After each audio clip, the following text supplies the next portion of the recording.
You ever wake up to the sound of a grown man climbing your backyard fence at 5:30 in the morning?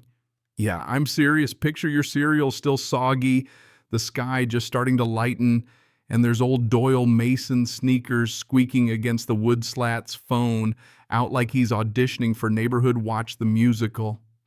That's how mornings go around here, thanks to our self-appointed HOA patrolman. The guy wasn't voted in, he wasn't on any ballot. He just decided the neighborhood needed a one-man police force, and by God, he was going to be it. Clipboard, cargo shorts, the whole 9 yards.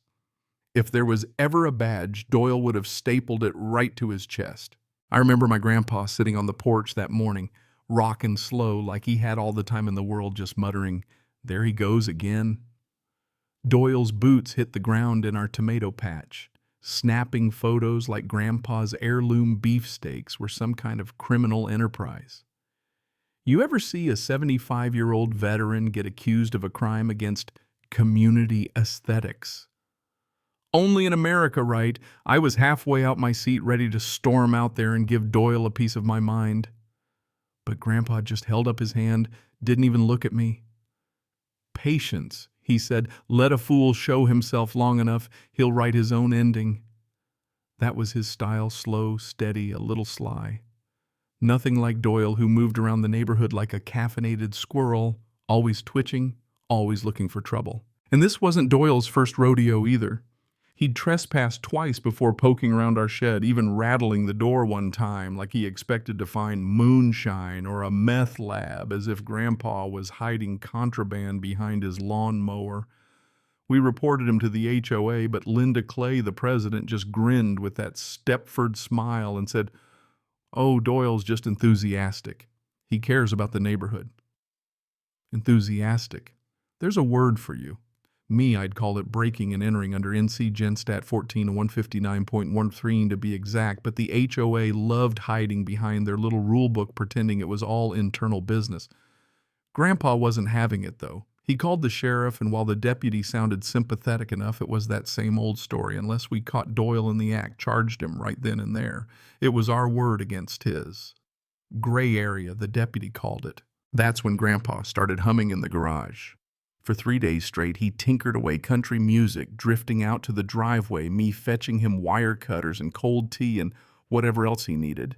You could tell he was scheming. On the fourth morning, he unveiled his masterpiece, our old wrought iron gate, now sporting some shiny new hardware and a big yellow sign, "Electrified Gate Trespassers will be shocked." Legal, too.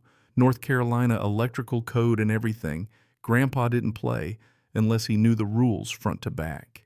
And wouldn't you know it, bright and early, here comes Doyle again, looking for his next violation. He scales the fence, lands on the gravel, starts muttering about city ordinances and illegal vegetables. The moment his gloved hand grabbed that gate. Snap. The look on his face, I'll never forget it. Like he'd grabbed a handful of angry hornets. Yelped loud enough to wake the whole street, arms flapping, feet slipping in the mud. Grandpa just sipped his coffee, didn't even blink. That he said real soft is the sound of justice. I swear if I live to be 100, I'll never see anything so perfect. Word travels fast on Maple Court. By lunchtime, everyone knew what had happened. You ever see a grown man limp down the street trying to save face while every neighbor pretends not to laugh? That was Doyle, the HOA patrol, defeated by a tomato patch and an electric fence. He tried spinning it, of course, told anyone who'd listen that Grandpa had set up a lethal trap, tried to act like he was some kind of hero, but nobody was buying it. Folks had seen him measuring grass, peeking through people's windows, taking pictures of patio furniture. He wasn't exactly beloved. But Doyle's not the type to slink away and lick his wounds. Nope. By noon, Linda Clay called an emergency HOA meeting, one of those, this is very serious people affairs, but honestly, it was a circus. Linda sat at the head of the table, pearls gleaming lips pursed tight as a drum. Doyle showed up with his arm in a sling, playing the wounded hero like he'd survived a bear attack instead of a 9-volt battery. He pointed across the table, full courtroom drama. "This man," he announced, "endangered the community. That gate nearly killed me." Grandpa didn't even flinch. He just slid a folded piece of paper across the table. "That's a state electrical permit," he said, signed and legal. I posted the warning too. Linda tried to play mediator, but you could tell she was losing control. "Legal or not, it's aggressive," she said.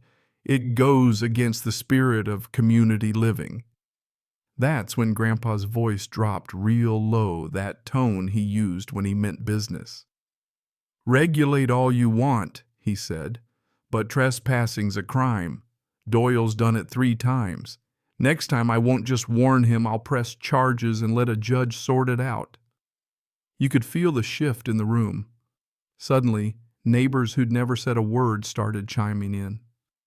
"Doyle came into my yard last month," one woman said, "measured my shrubs." Another piped up, "He called my kids' bikes an eyesore." Doyle was shrinking in his seat, face turning the color of a ripe tomato. Linda tried banging her gavel, but Grandpa cut her off. "No, ma'am. This is about letting a man run wild and learning what happens when he picks the wrong porch." Let me tell you, if you're still watching, this is where the story goes from comedy to classic revenge. After that meeting, Doyle circled the block for days.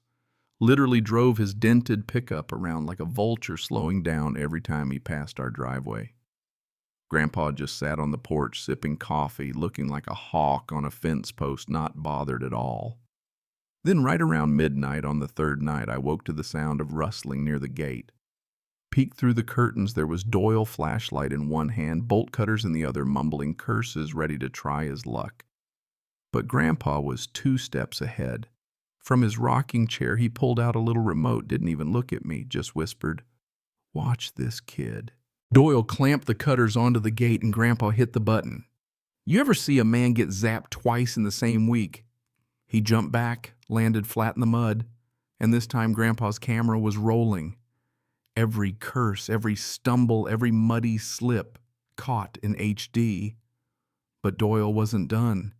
He whipped out his phone, dialed 911, and started screaming, "Attempted murder. This lunatic's trying to kill me with an illegal fence." 5 minutes later, the whole yard's lit up with red and blue. Cops everywhere, hands on holsters. They look at Grandpa, calm as a pond in December, and then at Doyle, muddy, shaking, screaming about conspiracies. "Sir, is there an electrical device on this gate?" an officer asks.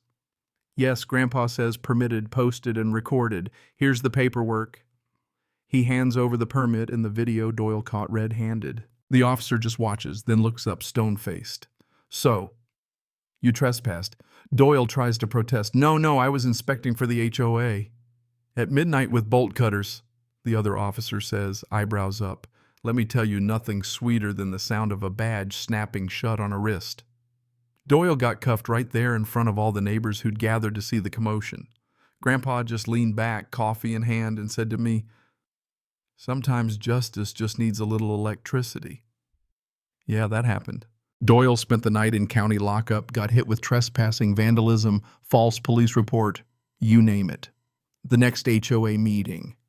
Let's just say nobody was whispering anymore. They were clapping. Doyle's reputation in shreds, his HOA badge confiscated on the spot, and Grandpa back to his rocker humming those old country tunes, tomatoes growing just fine. You know, there's something real American about this kind of justice, slow, patient, a little bit sneaky. Doyle thought he could bully his way through the neighborhood, but when you mess with a man like my grandpa, you don't just lose the fight. You light the fuse that brings your whole kingdom crashing down. So let me throw this out there. What do you think? Was Grandpa right to electrify the gate, or did he go too far? Have you ever dealt with a Doyle in your life? Drop your story in the comments, because honestly, I think we all have a little electric justice inside us, just waiting for the right moment. And hey, if you enjoyed this, go ahead and share your thoughts. Where's the line between protecting your home and going overboard? I'll be reading every word.